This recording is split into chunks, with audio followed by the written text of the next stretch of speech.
Though it may look like it sometimes, there is no black or straight lines in nature. Having a black rifle or shotgun strung across your chest is an invitation to get shot at, especially if you're trying to hide.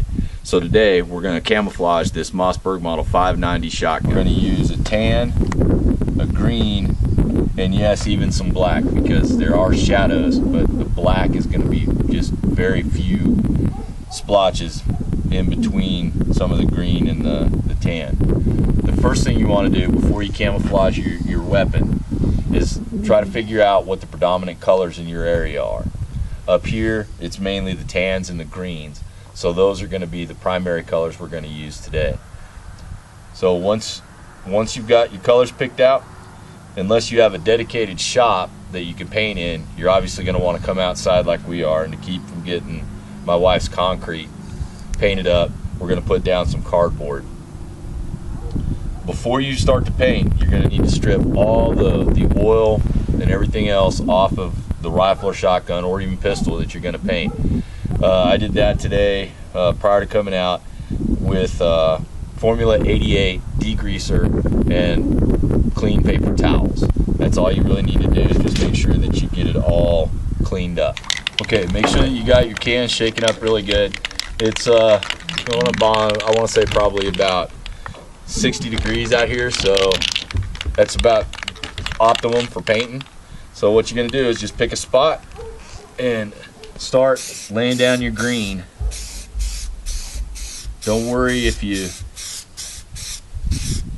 don't hit everything the first time out, because you're going to go back over it and put at least 2 coats. All right, once you've painted the whole thing green, or whatever color your base color is going to be, you're obviously going to need to let it sit and dry. I'm not going to subject you to watching paint dry, so suffice to say, we've got one side painted green, and now we're going to wait a few minutes until it's dry to the touch. Flip it over and do the same thing to the other side. What you want to do is get a piece of cardboard or paper, and you want to rip your regular pattern in it. Okay?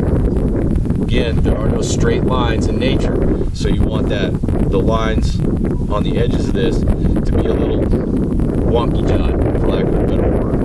Okay? Once you've got that done, you're going to get your second color. You're going to make sure it's shaken up, and you're just going to lay your little stencil over different parts of the weapon like this, and then paint over. You're going to just take and lay this pattern on here in different places and paint over it. You don't want hard edges, which is another reason why you've ripped an odd shaped pattern in it. You're going to just lay it down and continue until you've covered the weapon in whatever you feel is an appropriate pattern. As you can see, we finished camouflaging both sides of the shotgun. It's not exactly the prettiest job in the world, but it will get the job done. We've broken up the outline of the shotgun so you don't have a nice straight line going across your chest if somebody's looking at it, which will keep you better hidden in the woods. So, hope you enjoyed it, and as always, train to survive.